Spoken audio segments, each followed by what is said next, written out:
एक बार की बात है। एक राजा हुआ करता था जिसकी 7 रानियां थी, लेकिन उसकी कोई संतान नहीं थी, जिसके कारण वह राजा बहुत अधिक चिंतित और परेशान रहता था। विशेष रूप से जब वह अपनी मृत्यु के बारे में सोचता था कि उसके बाद उसके विरासत और साम्राज्य का क्या होगा। तभी एक दिन एक गरीब फकीर राजा के दरबार में आया और उसने राजा ने कहा कि तुम्हारी प्रार्थना को स्वीकार कर लिया है और तुम्हारी इच्छा अवश्य पूर्ण होगी। तुम्हारी रानियों में एक रानी को पुत्र रत्न की जल्द ही उपलब्धि होगी।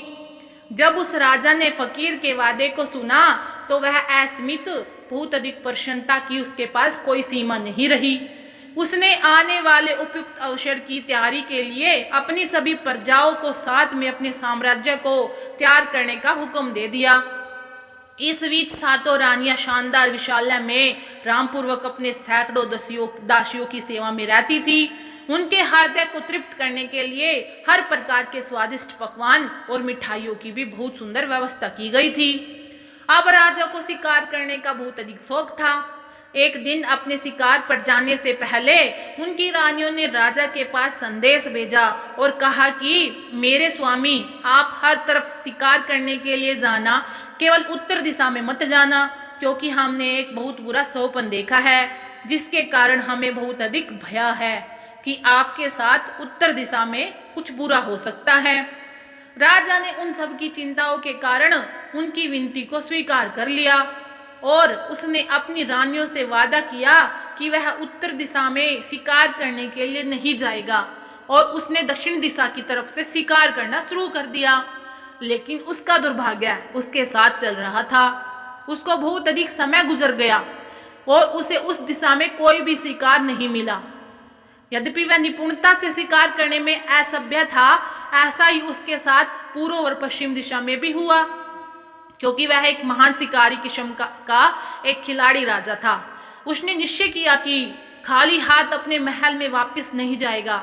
इस तरह से उसने अपनी रानियों से किए गए वादे को भूलकर वह उत्तर दिशा की तरफ में शिकार की खोज में चल पड़ा।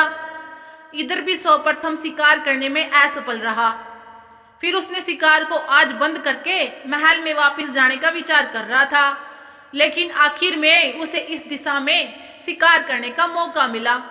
जब उसने देखा एक सफेद और सुनहरे रंग की हिरनी को, जिसका सींग चांदी के समान था, जो घने जंगल में जिससे वह गुजर रही थी उसमें से चमक रही थी।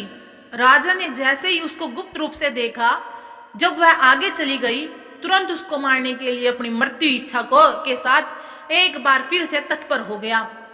कुछ ऐसी ज्वलंत इच्छा के साथ उसको पकड़ने के लिए, और उसने देखा पास ही में उस विचित्र अद्भुत प्राणी सतन जिसमें दूध भरा हुआ था।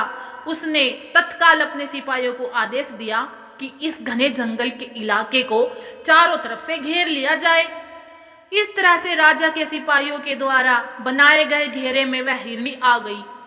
फिर राजा ने अपने सिपाहियों के घेरे को सिकुड़ना शुरू कर दिया और अब वह धीरे धीरे आगे बढ़ते रहे, तब तक जब तक उन सब ने उस सफेद रंग की चित्रकारी की हुई हिरणी को बहुत अपने पास मध्य में देखा। वह राजा उस हिरणी के और पास चलता गया, तब तक जब तक उसने यह सोचा कि वह इस अजीब विचित्र प्राणी को अब पकड़ लेगा। उसने एक जोरदार पैरों के शक्तिशाली झटके से राजा के सिर पर मारा और राजा चारों खाने चित होकर नीचे जमीन पर गिर गया और वह कूद कर राजा को अपने रास्ते से हटाते हुए पहाड़ों की तरफ वहां से भागी।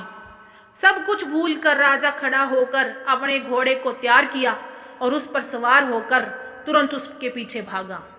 अपना पूरी शक्ति और रफ्तार से इसके साथ घोड़ा अपनी चौकड़ी भरने लगा, जिसके कारण राजा के सभी सेवक पीछे छूट गए।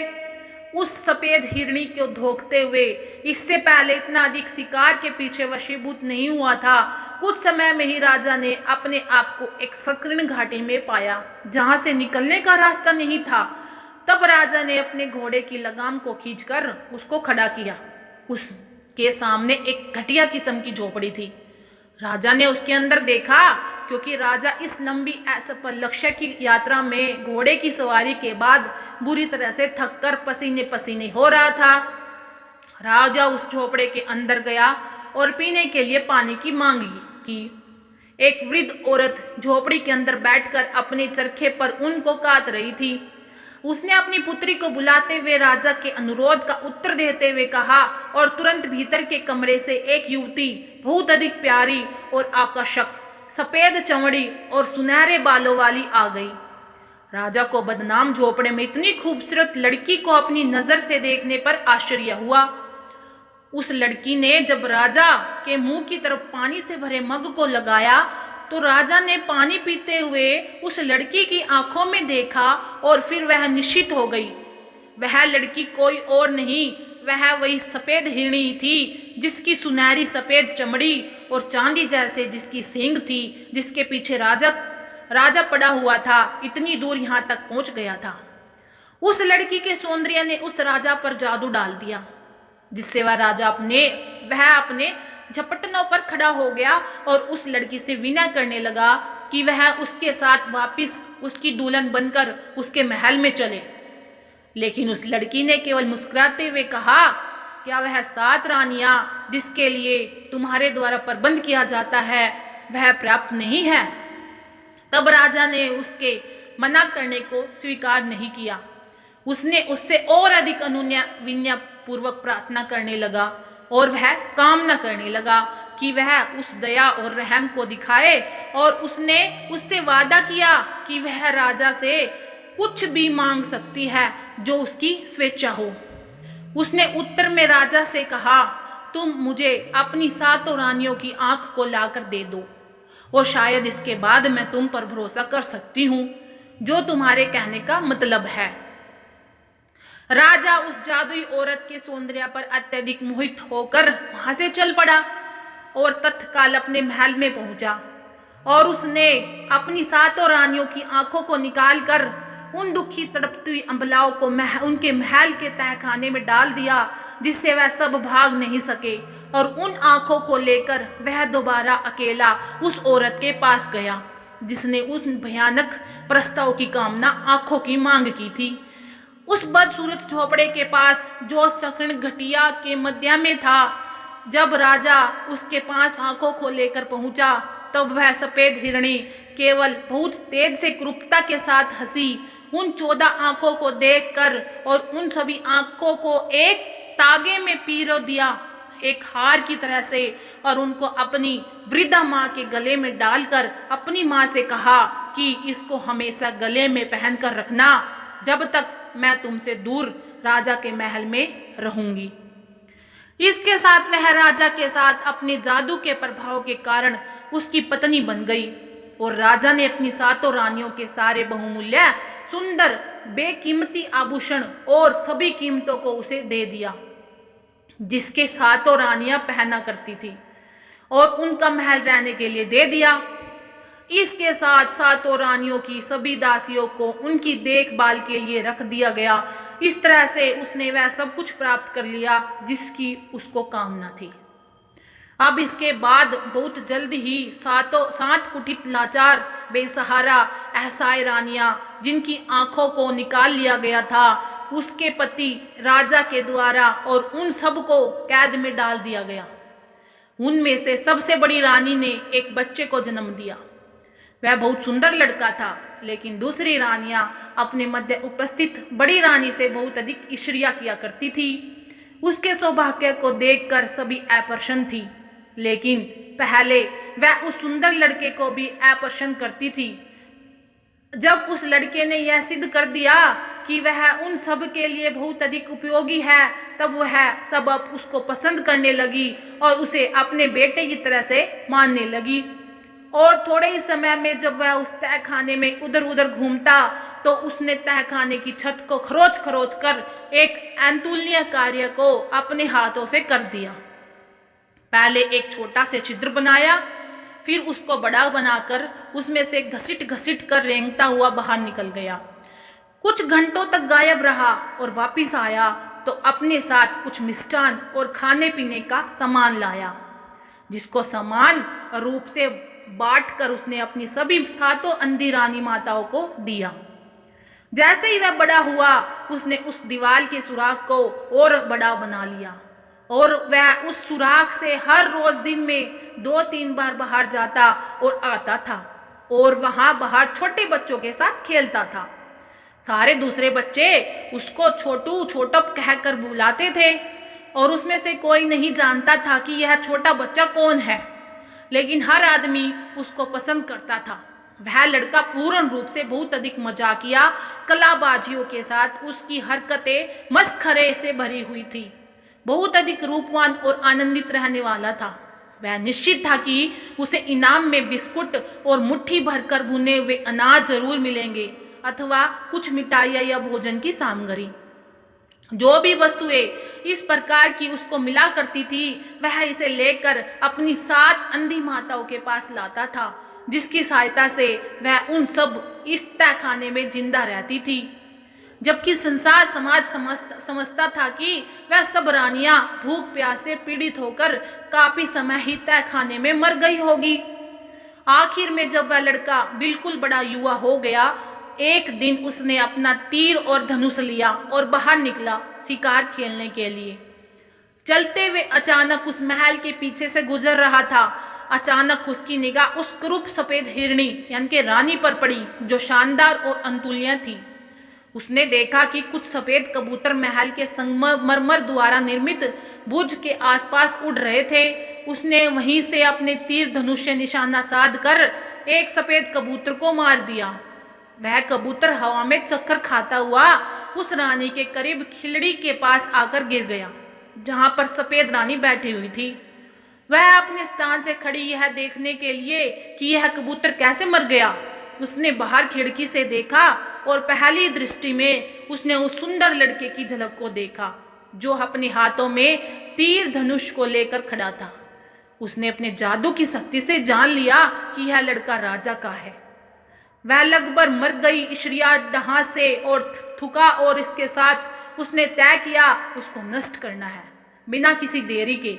इसलिए उसने अपने नौकर को भेज उस लड़के को उसके सामने लाया गया और उसने कहा, इस लड़के से कहा जिस कबूतर को उसने अभी मारा है वह उसे बेचेगा। उस लड़के ने बड़ी कठोरता से उत्तर दिया, नहीं, यह कबूतर मेरी 7 अंधी माताओं के लिए है, जो अभी दुर्गंध से युक्त अंधकार काल कोठरी में है और वह मर सकती है यदि मैं उन्हें खाने के लिए भोजन नहीं दिया। धूर्त सफेद रानी ने क्रोध से चिल्लाते हुए कहा, दुष्ट आत्मा, क्या तुम उनकी आंखों को पुनः लाकर उन्हें नहीं देना चाहोगे? यह कबूतर मुझे दे दो मेरे प्यारे, और मैं तुमको रास्ता बताऊंगी जहां पर तू अपनी 7 माओं की आंखों को प्राप्त कर सकता है। यह श्रद्धा पूर्वक तुमसे वादा करती हूँ। उनको इसको सुनते ही वह लड़का असीमित रूप से, जिसको नापा नहीं जा सकता है, इतना अधिक आनंदित हुआ और तत्काल उसने उस कबूतर को उस क्रूप सफेद रानी को दे दिया। इसके बाद उसने कहा कि वह तुरंत बिना किसी देर को उसकी माँ की तलाश करे, जिसके गले में उसकी माँ की आंखों की माला है, जिसको उसकी माँ ने हार की तरह से पहना हुआ है। वह उसे अवश्य दे देगी। क्रूपनिधि रानी ने कहा, अगर तुम उसको यह कागज का टुकड़ा दोगे जिस पर मैंने आंखों को देने के लिए लिख दिया है। इस तरह से वह कागज का टुकड़ा उस लड़के को दे दिया, जिसमें इस प्रकार से लिखा था कि इस शैतान के बच्चे को तत्काल मार डालो और इसके खून को पियो पानी की तरह। 7 अंधी रानियों का बेटा अभी तक पढ़ना लिखना नहीं जानता था, इसलिए उसने उस कागज के टुकड़े को बहुत संभाल कर अपने पास रख लिया और वहां से वह निकल पड़ा उस सफेद रानी की मां को तलाशने के लिए।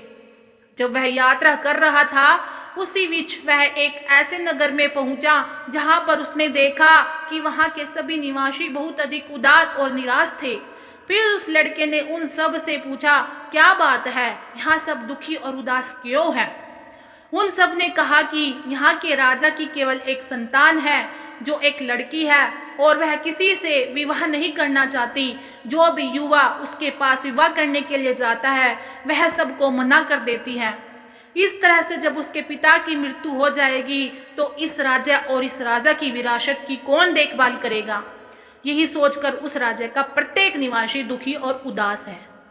उनको बहुत बड़ा भय है कि वह हम सब के बारे में बिल्कुल चिंतित नहीं है। वह कहती है कि वह उसी लड़के से विवाह करेगी जिसकी 7 माएँ हैं और सबसे ऐसी बात के बारे में सुनना है। राजा बहुत अधिक उदास और परेशान है और उस राजा ने आदेश दिया है कि जब भी कोई नया आदमी इस नगर में उससे पूछताछ किया जाए और उसको राजकुमारी के समक्ष प्रस्तुत किया जाए। इस समय लड़के को बहुत अधिक अधीरता के साथ बेचैनी हो रही थी क्योंकि वह बहुत अधिक जल्दी में था माओ की आंखों को तलाशने के लिए। इसलिए वह जल्दी से घसीटते हुए उन सब को राजकुमारी के महल में ले जाने के लिए कहा। जल्दी जब वह राजकुमारी उस लड़के को देखा, वह लजवाब शर्माते हुए अपने पिता की राजा की तरफ घूमकर कहा कि प्रिय पिताजी, यही मेरी पसंद है। ऐसा आनंद का उत्सव वहां पर कभी नहीं मनाया गया था जैसे इस समय चल रहा था, जिसके साथ लोगों ने इस प्रकार प्रसन्नता के सुख में जैसे पागल हो गए थे। लेकिन 7 रानियों के बेटे ने कहा कि वह तब तक राजकुमारी से विवाह नहीं कर सकता जब तक वह अपनी माओ की आंखों को प्राप्त कर उनको दोबारा दृष्टि नहीं प्रदान कर देता। इस कहानी को जब उसकी सुंदर दुल्हन ने सुना तो उसने अपने पति से उस पर्चे को दिखाने के लिए कहा, क्योंकि वह बहुत अधिक पढ़ी लिखी और बुद्धिमान के साथ बहुत अधिक चालाक भी थी।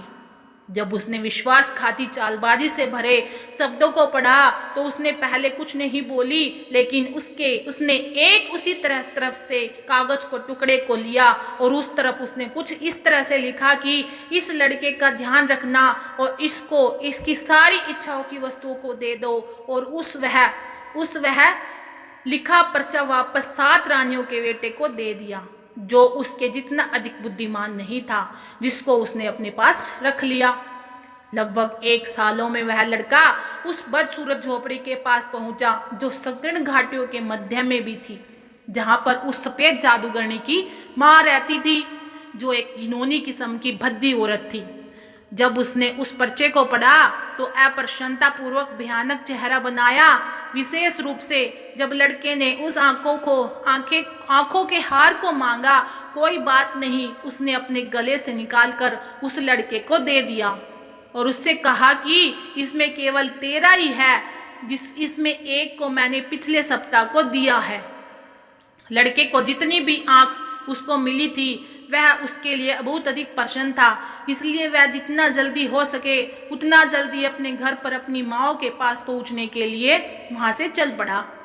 उसने 2-2 आंखों की जोड़ी में सभी 6 छोटी रानियों को दे दिया और उसने सबसे बड़ी रानी को केवल 1 आंख दिया और उससे कहा, मेरी प्यारी माँ, एक दूसरी छोटी आंख की तरह मैं हमेशा तुम्हारे साथ रहूंगा।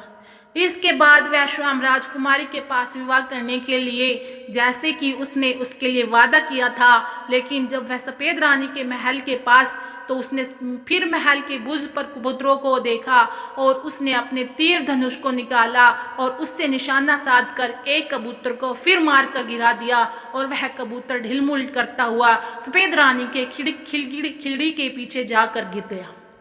जब सफेद हिरनी ने बाहर देखा तो उसको अपनी आंखों पर भरोसा नहीं हुआ। उसने आश्चर्य के साथ विचार किया कि अभी राजा का बेटा जिंदा और अच्छा है। उसने नफरत और घृणा से रोया, लेकिन लड़के को भेजकर पूछा कि वह इतनी जल्दी कैसे लौटा था। और जब उसने सुना कि उसने 13 आंखों को कैसे लाया था और उन्हें 7 अंधी रानियों को दे दिया, वह अपने क्रोध को कंट्रोल नहीं कर सकती। फिर भी उसने अपनी सफलता के लिए मशहूर होने का नाटक किया और कहा कि अगर वह यह कबूतर भी दे दे तो वह उसे जोगी की अद्भुत गाय के साथ इनाम देंगे, जिसका दूध पूरे दिन बहता है और तालाब को एक राज्य के रूप में बड़ा बना देता है। लड़का कुछ भी नहीं, उसे कबूतर दे दिया। उसके बाद उसने पहले उसे गाय के लिए अपनी माँ से पूछने के लिए कहा और उसे एक पत्रक दिया जिस पर लिखा गया था, बिना किसी असफलता लड़के को मार डालो और उसके खून को पानी की तरह छिड़क दो। 7 रानियों के बेटे के रास्ते देरी का कारण जानने के लिए उसकी होने वाली पत्नी राजकुमारी ने उससे पूछा क्या कारण था देरी का, और उस लड़के ने सफेद रानी के द्वारा दूसरा पत्र जो मिला था उसको देखकर राजकुमारी उसकी नीयत को समझ गई। इसलिए उसने फिर पहले की तरह पत्र के शब्द को बदलकर अपने पति को दे दिया और वह लड़का उस पत्र को लेकर उस क्रूप बुद्ध औरत के पास पहुंचा। उस दक्षिण घाटी में जो बदसूरत झोपड़ी थी उसमें उस सफेद हिरणी रानी की माँ रहती थी। उसको पत्र देकर उसने जोगी की सफेद गाय की लड़की ने मांग की, जिसके लिए उसकी माँ मना नहीं कर सकी। लेकिन उसने लड़के ने कहा कि तुम उसको पाओगे कैसे? यह सारी वस्तु को प्राप्त करने के बाद भी संतुष्ट नहीं है। जिस गाय की मांग कर रही है उसकी रक्षा के लिए 18,000 दैत्यों को लगाया गया है और वह हमेशा उस गाय रूपी बहुमूल्य खजाने की रखवाली करते हैं। जिसके बाद वह अपनी बेटी की मूर्खता पर बहुत अधिक क्रोधित हुई। फिर उस लड़के ने बड़ी बहादुरी के साथ वह सब किया जो उसको करने के लिए कहा गया था। उसने लंबी यात्रा की और काफी समय के बाद उस जोगी के सफेद गाय के पास और उस तालाब के पास पहुंच गया जो गाय के दूध से भरा था, जिसकी रक्षा के लिए वहां पर 18,000 दैत्य जुड़े हुए थे। वे सब वास्तव में बहुत अधिक खतरनाक और भयावह दिख रहे थे। फिर भी लड़के ने अपने उत्साह को कम नहीं होने दिया। वह अपनी संगति की ध्वनियों को बजाता हुआ आगे बढ़ता रहा। न बाएं देखा न दाएं देखा, वह सीधा ही चलता रहा। इसके बाद वह सीधा जोगी की गाय के पास पहुंच गया। सफेद लंबी गाय जो बहुत सुंदर और अलौकिक थी, जो स्वयं वहां पर तैनात सभी दैत्यों का राजा था, जो उस गाय के पास बैठकर दिन रात उसको दुहा करता था और उस गाय के थन से झरते हुए सीधे सफेद तालाब में जाता था जो पूरा दूध से लंबा भरा हुआ था। जोगी ने उस लड़के को कहा, वहां देखकर कर्कश आवाज में कहा, तुम यहाँ क्या चाहिए? लड़के ने कहा वही कहा जो उस वृद्ध औरत ने उसे समझाया था। उस लड़के ने कहा कि मुझे तुम्हारी चमड़ी चाहिए राजा इंद्र के नगाड़े को बनाने के लिए। उन्होंने कहा, तुम्हारी चमड़ी उनके नगाड़े के लिए अति उत्तम होगी। इनको सुनते ही जोगी ने कांपना शुरू कर दिया, क्योंकि किसी जिन जोगी में यह सामर्थ्य नहीं है कि वह राजा इंद्र के आदेश को नकार सके। और लड़के पैरों पर गिर कर रोने लगा और कहा, जो अब तुम किसी तरह से मुझे छोड़ दोगे तो इसके बदले में मैं तुमको कुछ भी दे सकता हूँ, यहाँ तक कि अपनी सफेद गाय को भी। इस पर 7 रानियों का बेटा थोड़ा हिचकिचाने को बहाना किया और अंत में तैयार हो गया। चलो कोई बात नहीं, यह कोई मेरे लिए बहुत मुश्किल कार्य नहीं है। जोगी की चमड़ी की तरह कहीं से भी सफेद चमड़ी को तलाशना, मैं तलाश कर उसको तुम्हारी चमड़ी के नाम पर राजा इंद्र के पास पहुंचा दूंगा।